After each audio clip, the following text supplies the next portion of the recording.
Bintang bersinar di waktu malam, betapa indah, Masya Allah.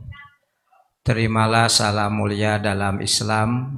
Assalamualaikum warahmatullahi wabarakatuh.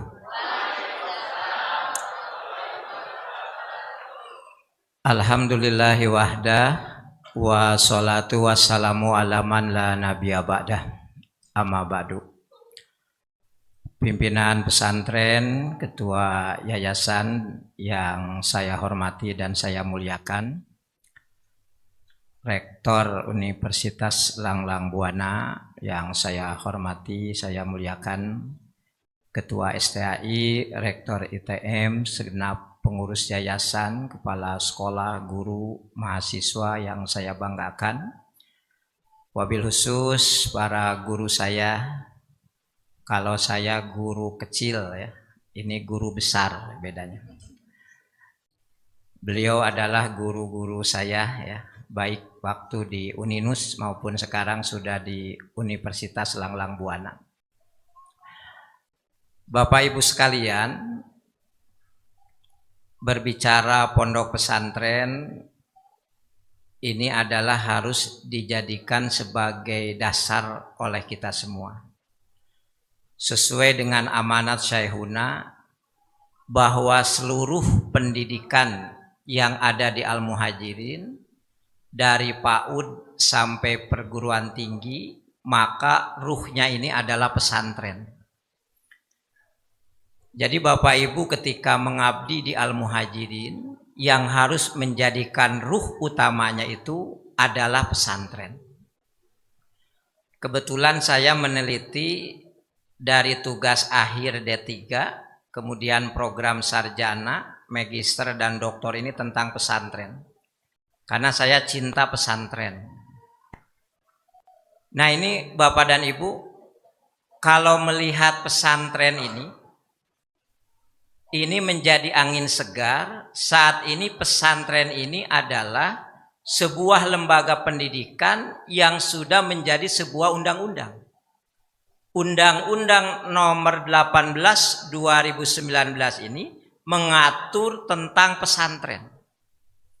Dan sekarang sedang diusulkan yang sekarang Direktorat Pesantren, sekarang sudah khusus ya. Kalau kemarin Pak Dr. Basnang Said itu sebagai Direktur Fedepontren. Nah sekarang ini dia khusus Direktorat Pesantren. Sudah dipisah dengan pendidikan diniyah.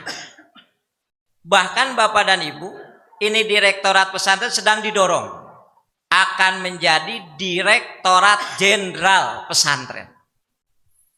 Makanya kita jangan ragu ketika mengabdi di pesantren. Ini adalah sesuatu yang besar. Kemudian pesantren ini 3 hal dalam undang-undang, dalam amanahnya itu. Yang pertama, pesantren ini adalah pendidikan, apa yang ada di Al-Muhajirin, prototipnya. Yang kedua, pesantren ini adalah dakwah, sesuai dengan kurikulum kita, TTD, yaitu tafaquh fiddin, tazkiyatun nafs, dan dakwah. Ini adalah sesuai dengan undang-undang pesantren. Kemudian yang ketiga, pesantren hari ini tidak hanya pendidikan, dakwah, tetapi pesantren juga menyisir kepada pemberdayaan masyarakat. Nah maka kehadiran Al-Muhajirin ini sekarang sudah dirasakan dalam pemberdayaan masyarakat ini. Nah ini adalah amanah dari Undang-Undang Pesantren. Kemudian 2021 saya menjadi perumus peraturan daerah gubernur ya Provinsi Jawa Barat. Ini telah lahir Perda Jawa Barat nomor 1 tahun 2021 tentang fasilitasi penyelenggaraan pesantren. Di Jawa Barat ini dengan adanya perda itu dilakukan 3 hal. Pertama adalah rekognisi. Rekognisi pengakuan pemerintah terhadap yang mengabdi di pesantren. Jadi kalau sekarang ini guru yang ada sertifikasi, maka nanti guru-guru pesantren ini ya disertifikasi juga. Rekognisi pemerintah terhadap perhatian untuk pesantren. Karena negara ini merdeka karena ada pesantren. Negara ini maju karena ada kiai. Negara ini maju karena ada ustadz. Tanpa pesantren sulit negara ini untuk merdeka. Nah, kemudian yang kedua setelah rekognisi ada afirmasi. Dan yang ketiga baru ada fasilitasi. Nah, dari tiga hal ini, rekognisi, afirmasi, fasilitasi, saya mencoba melihat bagaimana pesantren-pesantren yang ada fasilitasi dari pemerintah ini bisa meningkat kinerjanya. Bagaimana pesantren-pesantren bisa maju perkembangannya, bisa dinamis ya. Sebab Bapak Ibu sekalian, kita ini jangan hanya berpikir beradaptasi pada perubahan. Tadi kita mengenal adanya digitalisasi, era digital, kita ini hanya beradaptasi kepada perubahan, jangan hanya itu. Tapi kita harus berpikir supaya kita ini menjadi aktor untuk melakukan perubahan.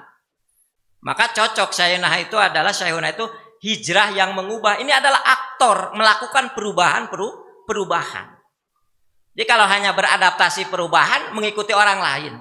Tapi kalau kita berani menjadi aktor yang melakukan perubahan, maka ini adalah sesuatu yang menjadi sebuah prestasi luar biasa. Maka di STI Al-Muhajir ini saya coba kader-kadernya ada sekarang Prof. Mufi, mahasiswa untuk perubahan Indonesia. Seperti Syaihunah sampaikan, ingin dari Al-Muhajirin ini menjadi sarjana, pengusaha, ulama, presiden, gubernur, bupati kedepannya dari Al-Muhajirin. Bismillah ya. Nah, gitu. Nah, kemudian setelah saya lihat kinerja pesantren ini, ternyata kinerja ini memperhatikan arkanul ma'had. Kinerja pesantren ini tidak terlepas dari rukun pesantren yang ada. Rukun pesantren yang pertama adalah kiai, yang kedua adalah santri, yang ketiga ada kobong, yang keempat ada masjid, yang kelima ada kitab kuning, itu arkanul ma'had. Rukunnya pesantren. Nah, ternyata ketika kita rukun pesantrennya baik, kiainya, santrinya, ustadznya, kobongnya, masjidnya, dan kurikulum kitab kuningnya, maka pesantren itu kinerjanya baik.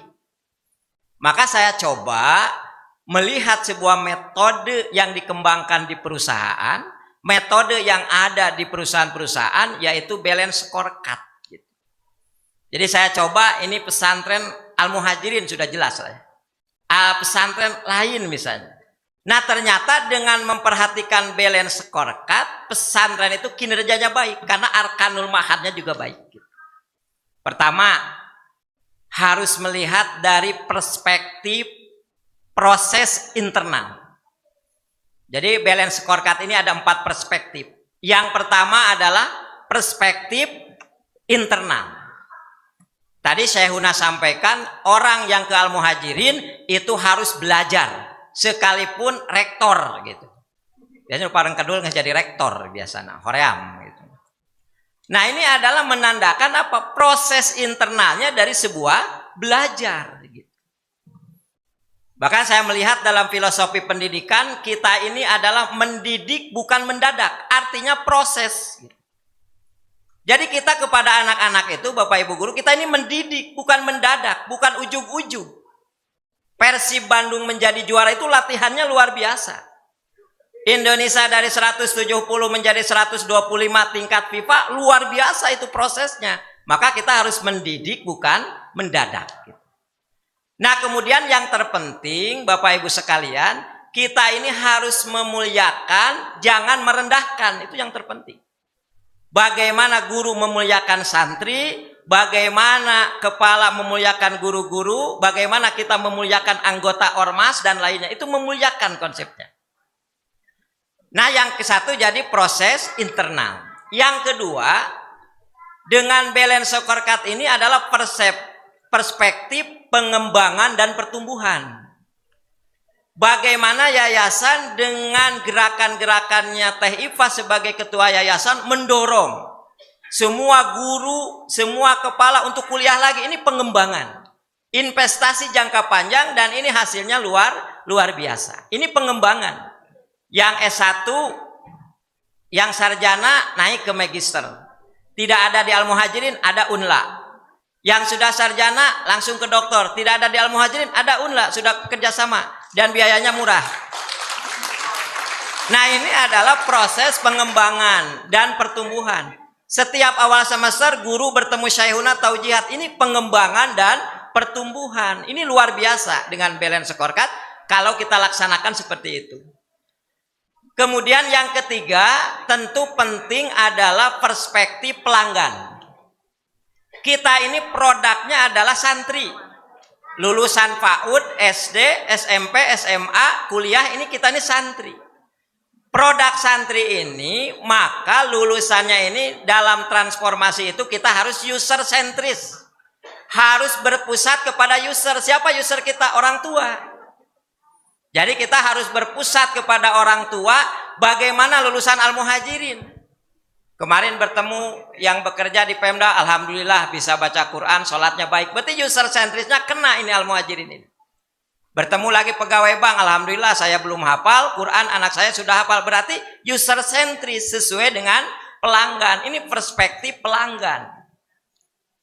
Dari dulu yang saya tahu, kalau kita ingin diminati oleh masyarakat, lembaga pendidikan kita ini 3 hal saja kalau dulu itu.